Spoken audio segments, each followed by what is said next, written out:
भारत के प्रधानमंत्री का जन्मदिन है। इस अवसर पर भाजपा कार्यालय में प्रदर्शनी लगाया गया। इस प्रदर्शनी का उद्देश्य क्या है? इस प्रदर्शनी का उद्देश्य है कि हम सभी भारत में जो विकास हो रहा है, जो कार्य हो रहा है, उनको देखें, जानें और समझें। आज हमारे प्रधानमंत्री जी का जन्मदिन है और आज इस देश के हर एक व्यक्ति उनको आशीष दे रहा है, क्योंकि उन्होंने किसी एक क्षेत्र में विकास का काम नहीं किया।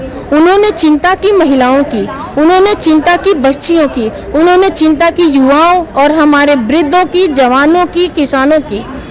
आज कुछ दिन पहले जो उन्होंने 1100 पेंशन किया, आज हर माता, हर वृद्ध उनको हाथ उठा के आशीर्वाद दे रहा है कि हमारे प्रधानमंत्री जी आप स्वस्थ रहिए और हम लोगों की चिंता आप करते हैं। हम आप सब पूरे देश की महिलाएं आपको आशीर्वाद देती हैं। आप ऐसे ही स्वस्थ रहिए और देश के लिए काम करते रहिए। आज हमारी बच्चियां सशक्त हो रही हैं, मजबूत हो रही हैं। उनको अभी जो सहायता राशि मिली है, उनको आगे बढ़ने के लिए जो सुविधा मिल रही है, आज हर बेटी प्रसन्न है। हमारा देश विकास की तरफ तीव्र गति से बढ़ रहा है और इस देश का हर एक व्यक्ति आज जन्मदिन के अवसर पे हमारे अपने प्रधानमंत्री को हृदय से आशीर्वाद और शुभकामना दे रहा है कि आज भारत को एक ऐसा लाल मिला है जिसने भारत को ऊंचाइयों की शिखर पे पहुंचा दिया है। और आप ऐसे ही खुश, स्वस्थ और बहुत बहुत बढ़िया रहिए और हमारी सभी लोगों की बहुत शुभकामना है आपके साथ। वृद्धा पेंशन की बात आपने की कि बिहार में 1100 रुपया कर दिया गया। अलग अलग राज्यों में अलग अलग पेंशन ये संख्या दिया जाता है।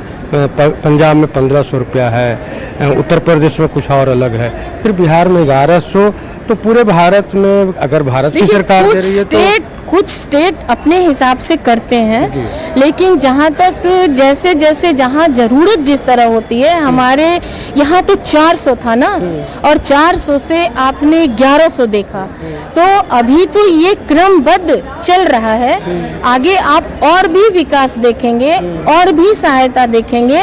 और जिस तरह से हमारे प्रधानमंत्री हमारे लोगों के बारे में चिंता कर रहे हैं, राष्ट्र के लिए चिंतित हैं, आप कुछ ही दिन में देखेंगे कि ये राशि तो छोड़िए, बहुत तरह की सहायता और सशक्त करने के लिए अपनी बेटियों, महिलाओं के लिए बहुत सारी योजनाएं अभी और आएंगी। ये पिछले लगभग 20 साल से बिहार में सरकार है, 11 साल से केंद्र में सरकार है। ऐन जब बिहार में चुनाव है, ऐन मौके पर इस तरह के जो चुनावी उपहार दिए गए हैं, इससे कहीं ना कहीं ऐसा लगता है कि ये वोट लेने की राजनीति हो रही है। अब इसको तो आप 14 में चले जाइए, 2014 से लेकर के क्रमबद्ध आज तक देखिए, क्या सड़कें आज बन गई, क्या इतने सारे जो एयरपोर्ट्स बने बिहार से लेकर के कई जगह पे वो आज बन गए, इनमें समय लगता है।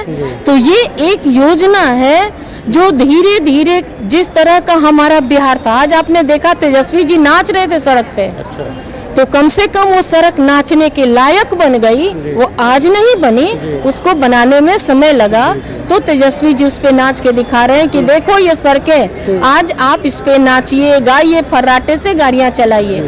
तो ये सब क्रमबद्ध विकास होता है, ऐसा नहीं है कि आप चुनाव सड़क की बात करती हैं मैडम। पटना में ही जहां लगातार भाजपा के ही विधायक होते रहे हैं, यहाँ सरकार भी है, आज तेजस्वी जी भी जिस रोड पर नाच रहे थे आपके हिसाब से, वह रोड भी बाहरी लोगों को दिखाने के लिए। कई ऐसे मोहल्ले हैं जहाँ आपके डिप्टी सीएम विजय सिन्हा जी रहते हैं, उनके इलाके में जो पथ निर्माण मंत्री हैं आपके, उनके घर के इलाके में, कुम्हरार में कई ऐसे मोहल्ले हैं जहाँ ये गाड़ी लेकर के चलने की तो बात छोड़ दीजिए, पैदल चलना मुश्किल है। बिहार जैसा प्रदेश इतना ज़्यादा पिछड़ा हुआ था, हम इस बिहार में आप भी रहे हो, हम भी रहे हैं, कि कल तक अगर 5-6 बज जाता था तो माताएं डर के मारे कांपने लगती थी, बच्चे अगर स्कूल से लेट लौटे तो कांपने लगती थी।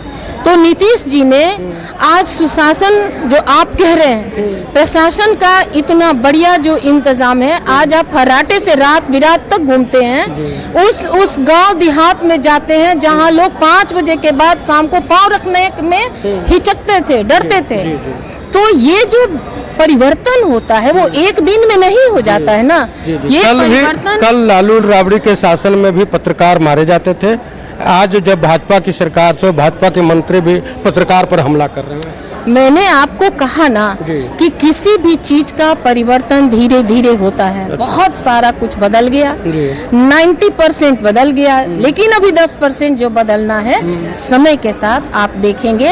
हमारे प्रधानमंत्री जी स्वस्थ रहे, हम लोगों की शुभकामना है और ये परिवर्तन भी बहुत जल्द बिहार में देखने को मिलेगा। भाजपा के कई बड़े नेताओं को 75 साल उम्र पूरा होने के बाद उनको साइड लाइन कर दिया गया।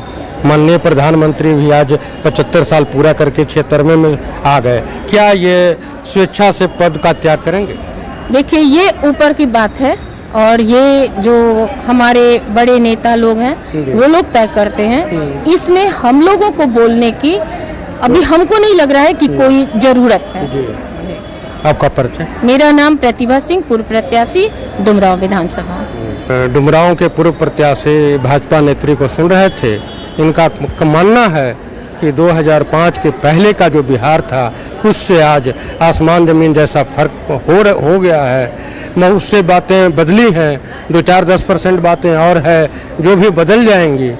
बाकी चुनाव का समय है, जनता आप ही मालिक हैं लोकतंत्र में। धन्यवाद।